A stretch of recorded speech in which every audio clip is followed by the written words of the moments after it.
America में आपसे भी मुलाकात हुई है और ये जो यूएस के इंडियन एम्बेसडर हैं यहाँ पे संधू साहब, वो यूएस नेवल एकेडमी विजिट करके जो उनके पुराने इंडियन डिसेंट के लोग हैं उनसे राब्ते कर रहे हैं। अमेरिका के अंदर इंडिया तो बहुत करीब चला गया है और बल्कि जो नई इंडो पैसिफिक स्ट्रेटजी इन्होंने अनाउंस किया उसमें वो कह रहे हैं कि हम भारत को रीजनल लीडरशिप दे रहे हैं।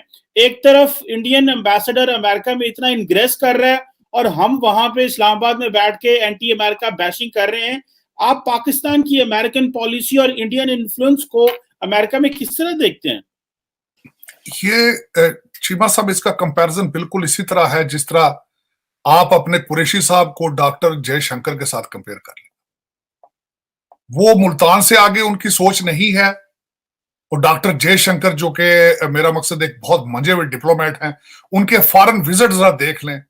और अल्टीमेटली जो हमारे यहाँ पे तरनजीत संधू साहब जो कि इंडियन एम्बेसडर हैं यहाँ पे, मैंने यहाँ पे वाशिंगटन डीसी के डिप्लोमेटिक हलकों में मेरा बड़ा काफी अरसे से उठना बैठना है और जब भी मैंने कंपैरिजन किया, ना सिर्फ वो नेवल एकेडमी गए हैं और उन्होंने अपने इंडियन डिसेंट के नेवल ऑफिसर से मिले हैं, मैं अक्सर ये सुनता रहता हूं कि इंडियन एम्बेसी के अंदर जो इंडियन अमेरिकन जो स्टेट डिपार्टमेंट में काम करते हैं वो जा रहे हैं। जो थिंक टैंक्स, हडसन इंस्टीट्यूट हो गया, कार्नेगी मेलन हो गया, ब्रोकिंग इंस्टीट्यूट हो गए, यहाँ पे जो इंडियन अमेरिकन है उनको इंडियन एम्बेसी में बुलाया जाता है, वहां पे सफीर साहब की रेजिडेंस पे बुलाया जाता है। यहाँ बिजनेस टाइकून है जितने, मैंने कई दफा देखा है कि जब मोदी साहब आते हैं तो जो इंडियन अमेरिकन सीईओ है वो आते हैं। लेकिन ये कि हमारा जो एक सिलसिला है वो, मैं छोटी सी मिसाल देना चाहूंगा। खान साहब एक दफा आए यहाँ पे, तो खान साहब अमेरिकन जब पाकिस्तान एम्बेसी में जब बैठे, इन्होंने अपना दरबार लगाया वहां पे एम्बेसी के अंदर, तो मुझे एक सिगरेट सर्विस वाला मेरा पुराना वाकिफ था अमेरिकन, उसने कहा यहाँ इस तरीके से खिलाफ वर्जी प्रोटोकॉल की जा रही है कि हमें बगैर बताए लोगों को लाया जाता है और सिर्फ फोटो आप करते हैं, वो फोटो खिंचा के निकल जाते हैं, लेकिन हमें पता भी नहीं होता कि वो लोग कौन है। और यहाँ पे जब पाकिस्तानी प्राइम मिनिस्टर या कोई भी डिग्नेटरी होता है, उसकी रिस्पॉन्सिबिलिटी अमेरिकन की होती है। तो यहाँ पे हम लोग सिर्फ फोटो आता है, फोटो खिंचाना। खान साहब यहाँ पे भी आके मैं समझता हूं कि नवाज शरीफ के बारे में, उसकी जेल के बारे में यहाँ पे तफसील बयान करते रहे हैं कि उनके एयर कंडीशन बंद कर दिए जाएंगे, कि बजाय सोचते यहाँ पे अमेरिकन लोगों से मिलते, पीपल टू पीपल इंटरेक्ट करते, यहाँ के बिजनेसमैनों से मिलते। वो बिल्कुल पीछे से जो पीटीआई के वर्कर थे और जो शौकत खानम हॉस्पिटल के डोनर्स थे, उन्हीं से मिल मिला के वापस चले गए। उन्होंने कोशिश ही नहीं की कि पाकिस्तानी अमेरिकन जो कि यहाँ पे अपनी सोसाइटी में फाल हैं उनसे इंटरेक्ट करें। और एक और यहाँ पे मैं कुछ चीजें मेंशन करना चाहूंगा चीमा साहब। पाकिस्तान एम्बेसी का एक प्रोग्राम होता था कि यहाँ से बच्चों को हर साल गर्मियों में एम्बेसी अरेंज करती थी कि पाकिस्तान टूर पे ले जाया जाता था। लोग पैसे खुद ही देते थे, it was funded by their own parents, लेकिन वो प्रोग्राम बंद कर दिया गया। मैंने कई दफा रिक्वेस्ट की एम्बेसडर साहब को कि यहाँ पे समर इंटर्नशिप प्रोग्राम शुरू करें, यहाँ पे सेमिनार कराएं एम्बेसियों के अंदर, ताकि लोगों को पॉलिटिकल अवेयरनेस दी जाए, अपनी पाकिस्तानी डायस्पोरा को उन्हें बताया जाए कि how to become a political leader. लेकिन ये तब चीजें होती हैं चीमा साहब जब आपके अंदर नेशनलिज्म हो, जब आप सोचते हो कि आपने पाकिस्तान को सर्व करना है, पाकिस्तान को नेक्स्ट लेवल पर लेके जाना है। लेकिन अगर ख्वाहिश ये हो, सिर्फ मैंने आपको बताया था कि हमारा रवाज है एक कि पाकिस्तान की एम्बेसियां जितनी बाहर ओवरसीज हैं, उनमें सिर्फ आपकी ब्यूरोक्रेसी के रिश्तेदार, अफसरों के रिश्तेदार या सियासतदानों के रिश्तेदारों को सियासी अपॉइंटमेंट्स दी जाती हैं और उनका टारगेट ये होता है कि जिस मुल्क में जाते हैं वहां सेटल होने की कोशिश करते हैं, अपने बच्चों को सेटल होने की, ग्रीन कार्ड या उनको उनके इमिग्रेशन के इंटरेस्ट होता है। वो जो शहजादे यहाँ पे भेजे जाते हैं वो सिफारिश पे आते हैं, वो शिनाख्ती कार्ड, पासपोर्ट नहीं बना सकते। फॉरेन पॉलिसी किस तरह वो लोगों को बताएंगे हम क्या है? हम तो अब शिनाख्ती कार्ड से और पासपोर्ट से आगे नहीं जा पा रहे। हमारे जाके डिप्लोमेटिक मिशन ने एंगेज करना लोगों के साथ, ये तो बहुत बड़ा एक स्टेप होगा मेरे ख्याल में, बहुत बड़ा रेवोल्यूशनरी स्टेप होगा। लेकिन मैं चीमा साहब जितना भी कहूं ये कम है। हमें सबसे ज्यादा अशद जरूरत दो चीजों की है, नेशनलिज्म की और खौफ खुदा की। अब वो पता नहीं हमने कहां से इंपोर्ट करना है उसको, लेकिन अभी तक भी जो पाकिस्तान के सर्कमस्टांसेस देखें तो वही चल रहे हैं, बिल्कुल जिस तरह आप देख रहे हैं। आपकी पॉलिटिकल इंस्टेबिलिटी है, आप चाइना एक हाथ से आप चाइना से पैसे मांग रहे हैं, आईएमएफ के पैकेज का इंतजार कर रहे हैं, उसके बाद आप रशिया से पैसे मांग रहे हैं, उसके बाद काजकिस्तान से पैसे मांग रहे हैं। आपने मेरे ख्याल में कंट्री तो छोड़ना ही कोई नहीं ना, मेरा 200 मुल्क है।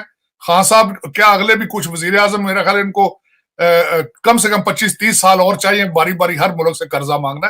और मिसाल मजे की बात यह है कि कर्जा मैंने अगले दिन बताया जो चाइना से ले रहे हो 14% इंटरेस्ट रेट है, वापस देने के लिए थोड़ी ले रहे हैं। और जब से खान साहब चाइना से वापस आए हैं, मेरी इंफॉर्मेशन के हिसाब से दुबई और लंदन की प्रॉपर्टियां जो है उनमें हिलचुल शुरू हो चुकी है, वहां पे प्राइसें बढ़ रही हैं घरों की। अच्छा तार साहब, एक बड़ी अहम डेवलपमेंट है कि अमेरिका चाहता है कि भारत को खित्ते में रीजनल लीडरशिप दी जाए। अच्छा, ये पाकिस्तान की आपको पता है कि एक शुरू से ये पॉलिसी रही है और हम ये कहते रहे हैं कि हम इंडिया को वो एक पैरिटी में देखना चाहते हैं। हम इंडिया का वो जो पुलिसमैन का रोल है खित्ते में वो बर्दाश्त नहीं करेंगे। अच्छा, अब अमेरिका ने आज जो बाइडेन एडमिनिस्ट्रेशन ने इंडो पैसिफिक स्ट्रैटेजी दी है, मैंने वो सारी 19 पेजेस की रिव्यू की आज। उसमें वो कहते हैं कि बुश एडमिनिस्ट्रेशन से हमने फैसला कर लिया था कि हमने खित्ते में इंडिया को रोल देना है। अच्छा, एक वो तारड़ साहब कह रहे हैं इंडिया को खित्ते में रोल देना है, दूसरा वो कह रहे हैं कि इंडिया के राइज को हमने और सपोर्ट करना है। तारड़ साहब, यहाँ पे पाकिस्तान के लिए क्या चैलेंजेस हैं? अगर इंडिया को वो खित्ते में लीडरशिप रोल देगा तो हमारे लिए तो आर्म्स रेस हो सकती है, डायरेक्ट कोई मसाइल पैदा हो सकते हैं। आप इसको कैसे देखते हैं? हम फिर कंप्लीटली चाइना के ब्लॉक में चले जाएंगे या कोई प्रोटेस्ट करेंगे? कैसे समझते हैं आप इसको? देखिए, पाकिस्तान के अंदर कुछ अक्लमंद लोग अभी हैं, कुछ मौजूद हैं जो समझते हैं कि अमेरिका के साथ रिलेशनशिप भी होने चाहिए। अब मैं उस पर थोड़ी सी तवज्जो ये देना चाहूंगा कि आपकी अमेरिका के साथ रिलेशनशिप इतने इंपॉर्टेंट है। Majority of your army officers those are educated by American war colleges. आपके सबसे ज्यादा आर्मामेंट्स जो है सारे अमेरिकन मेड है। आप उनको खत्म करना चाहेंगे, आप खत्म करेंगे। और या फिर आप ये देखें कि आपके लिए अमेरिका टेक्नोलॉजी वाइज कितना इंपॉर्टेंट है। चाइना की सारी ग्रोथ जो है वो अमेरिकन इंटेलेक्चुअल प्रॉपर्टी थेफ्ट की बेस पे हुई हुई है। और दूसरा, अमेरिकन हिस्ट्री देखें, 50 साल की उनकी हिस्ट्री है। आज तक कोई किसी एलाइज के लिए वो अपने बॉर्डर से बाहर निकल के उन्होंने जंग नहीं लड़ी। उनकी आइडियोलॉजी देखें कि जो कुछ भी है इकोनॉमिक बेस है, इंटरेस्ट बेस है। उनके कोई मॉरल्स नहीं है या अपनी कोई आइडियोलॉजी को प्रमोट करने के लिए वो बाहर नहीं निकल रहे हैं। आप ये देखें, अगर चाइना बिलीव करता है कम्युनिज्म पे तो कितने कंट्रीज को कम्युनिस्ट करने की वो ट्राई कर रहे हैं। उनके पास सिर्फ एक है, नॉर्थ कोरिया का एक लेवरेज है, उसको वो बार बार इस्तेमाल करते हैं। उससे आगे वो ग्रो ही नहीं कर पा रहे। कोई भी उनकी रिलेशनशिप देख ले, किसी बेस पर भी कुछ भी नहीं है। तो इन बेसिस पे मैं हमेशा ये शोर डालता था कि आपने आईफोन बनाने वालों को छोड़ के आईफोन की कॉपी करने वालों से दोस्ती लगा ली है। लेकिन मुझे जो उसके बाद मैंने रिजल्ट निकाला है चीमा साहब, कि हमारा तरीकाकार क्या है। हमारे जिस मुल्क से पैसे मिल रहे हैं उनसे रिलेशनशिप होते हैं, जो पैसे ना दे, जवाब दे दे, उनसे दुश्मनी शुरू हो जाती है। क्योंकि हमारा तो डॉलर बेस पॉलिसीज है सारी की सारी।